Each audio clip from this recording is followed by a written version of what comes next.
Hello. In this video, I'm talking about placing in-text citations. So we're still working with in-text citations, but now we're really talking about placing them and getting them in the correct spot, punctuating them correctly, all of that. So let's go ahead and get into that work. So here I have my outline, and this is one of two outlines that your teacher could have used. So the other one is this one here, more traditional outline style.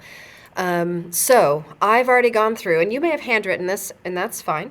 And just for ease of seeing it, I have highlighted some of my evidence here, okay?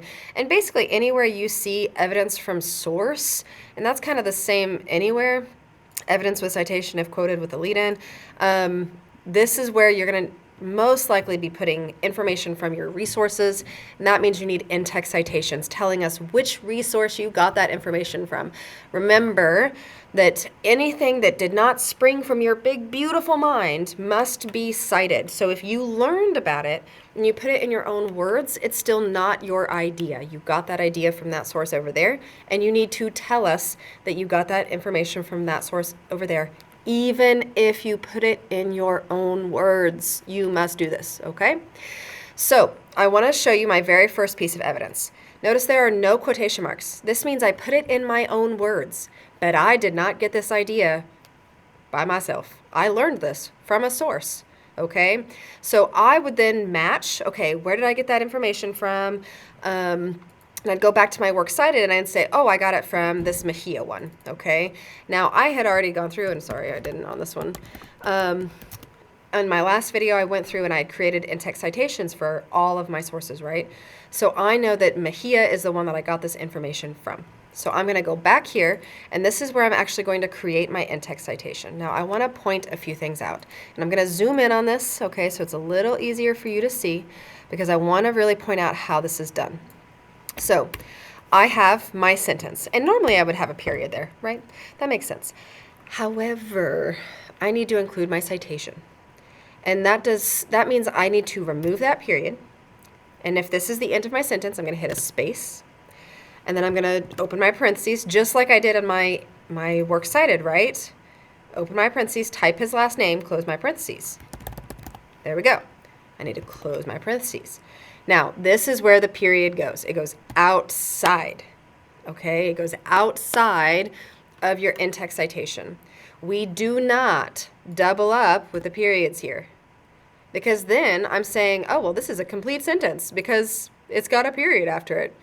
But it's not. It doesn't have a subject, doesn't have a verb. It's not a sentence, okay? I also don't want to do this, where I end this sentence, then I have this citation just floating around between two sentences. Because then as the reader, I'm thinking, well, does this citation belong to this sentence or does it belong to this sentence? I don't really know, and I shouldn't have to guess. So it's your job as the writer to make sure that you show your reader that this citation is a part of this sentence by putting the period only outside of it. By putting it here, I'm saying that all of this goes together. So that's how we do our punctuation, okay?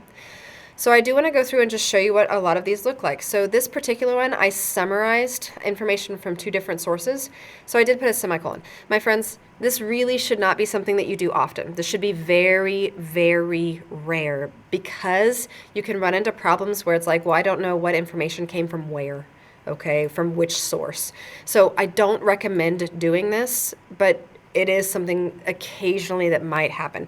For example, I have a student that has, maybe they used part of a quote from the first source and then they paraphrased information from the second source and they just combined it into one sentence.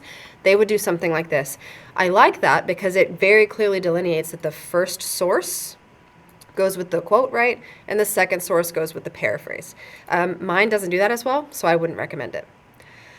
The next one here, okay, I've got two sources here. I've got one that's Scott and one that's Tompkins. And notice that I have to put the period outside of the citation, so I include it with this sentence. If I didn't, right, and I just had it floating around between, it's really awkward. We don't do that. We only put the period outside of the citation, so it's included with the sentence that it's tied to, okay? But this is what it looks like. It's really this simple. But notice how many I have as well. I have a lot of in-text citations. You cannot put in-text citations just at the end of your paragraph. Because then let's say you wrote 8 sentences. Well, which sentence came from a source? I don't know. You should never let your reader guess like that. I should not have to guess. I should know exactly when it's a source and when it's your words. And there is a difference. This outline asks specifically for evidence and then an explanation of the evidence in your words. So you need to tell me when it's evidence with a citation and when it's your words, no citation, okay? Now, I do want to talk about a direct quote because all of my sources here are really just me paraphrasing or summarizing, right? But what happens if I use information word for word from a source? Well, I have to put quotation marks around it. This is really, really critical, okay? So I'm actually going to highlight this in a different color. So I have to put quotation marks around what I pulled from that source that is word for word, okay?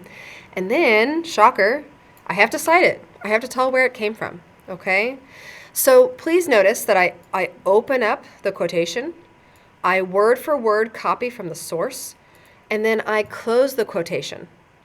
And then I do what I was doing before. I do a space, I do the in-text citation, and I put the period at the end. Here's what somebody will do inevitably. Don't do this. They will put the quotation mark out here. But that is not correct because the citation is not a part of the quote.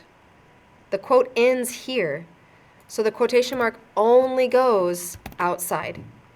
And just like we were not putting a period here and here, we will not put a period here and at the end. No, just one place. Okay, so the pattern is evidence, space, citation, period. If it's a quote, it is quotation mark, space, citation, period.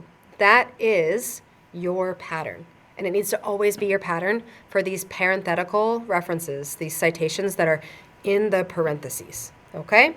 So that's in-text citations. If you run into anything weird, please, please, please reach out to your English teacher so that you can get that support that you might need. Thank you.